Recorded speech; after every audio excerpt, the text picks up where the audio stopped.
Christopher Hopkins. Family name Rich. Super name Alchemist. Fits a character who views their body and the world as raw materials to be refined. Born at the Ohio State University in the short north area. Superpowers turns things into gold, turns his skin into a solid golden structure. Bulletproof, unbreakable, unimpenetrable skin made from something inhumane. But was raised in the north side of Columbus, Ohio, in the Weber area, known to the local gangs as Zone 4 or Web Block. The armor of innocence. To the neighbors, Christopher was just a quiet, sweet kid rolling down the pavement on a beaten-up skateboard, permanently wearing faded Batman graphic tees and hoodies. People thought his Cape Crusader obsession was just typical childhood imagination. They didn't know it was a psychological shield. Christopher didn't want to be a hero. He was praying for a savior to look beneath the roof of a household that looked peaceful from the outside, but was a wolf's den within. For years, Christopher carried a crushing silence, subjected to horrific abuse by his stepfather and his own sister. The stepfather's leverage was absolute. If you tell your mother, I'll kill you both and take the insurance money. Christopher never told a soul, absorbing the trauma until it twisted his internal wiring into a volatile, high-pressure engine of pure survival. To the night, the code broke. The explosion was inevitable. The afternoon, his mother caught the stepfather slipping out of Christopher's room, sweating, breathing in ragged, guilty gasps. The thin veneer of peace shattered permanently. When his mother rushed in to find Christopher in tears, the house descended into pure chaos. Terrified of exposure, the stepfather called his daughter into the room, turning the space into a frantic, violent ambush against Christopher and his mother. Weapons were drawn. The heavy handgun in the stepfather's grip, a blade in the sister's hand. When the stepfather aimed the barrel at Christopher, the boy didn't freeze. The years of suppressed rage turned into an explosive rush, but he wasn't fast enough. In a final instinctive act of maternal love, his mother dove through the air, tackling the sister while simultaneously throwing her body into the line of fire. She took the blade from the daughter and 2 heavy caliber rounds to the back from her husband, shielding her son with her life.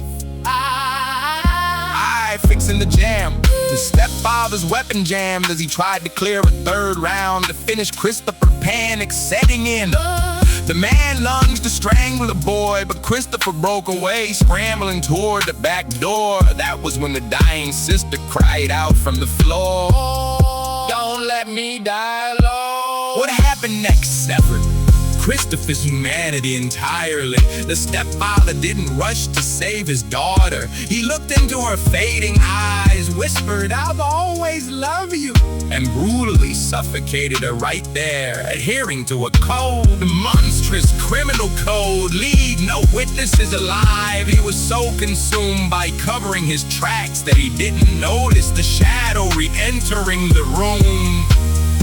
Christopher didn't run out the back door. He had circled back. He picked up the dropped handgun. His hand stayed despite the horror. His mind, completely detached from fear, cleared the jam round with the mechanical click. When the stepfather looked up from his daughter's lifeless body, he met the cold barrel of his own gun. Christopher unloaded the entire clip into the man's face and neck, firing until the firing pin clicked on an empty chamber and there was nothing left of the monster. Ivy, the ghost of Cleveland and Weber, reborn is Rich, a hollowed out ghost of the boy he used to be. Christopher went on the run. He drifted through the margins of the city, sleeping in abandoned spaces, surviving on stolen pocket change and whatever he could hustle. The turning point came on the rough asphalt near the mobile station at Cleveland Avenue and Weber Road. Rich caught a local crew slipping, stealing a stash that belonged to the wrong people.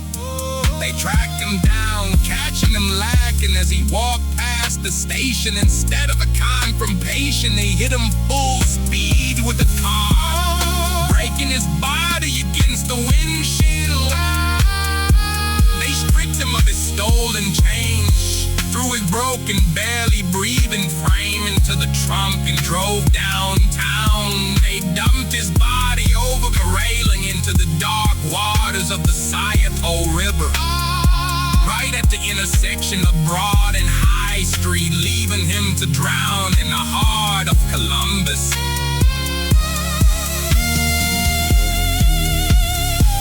Feet of ash in the gram, against all physical limitations. Rich's stubborn will to live kept him afloat until a passerby spotted his broken form washed near the banks. Paramedics rushed him downtown to Grand Medical Center, where he was admitted as an unidentified John Doe.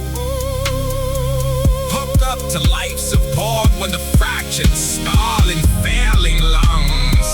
For 24 hours, police waited for someone to claim the broken boy. No one came. But by the second morning, the ICU bed was empty. CG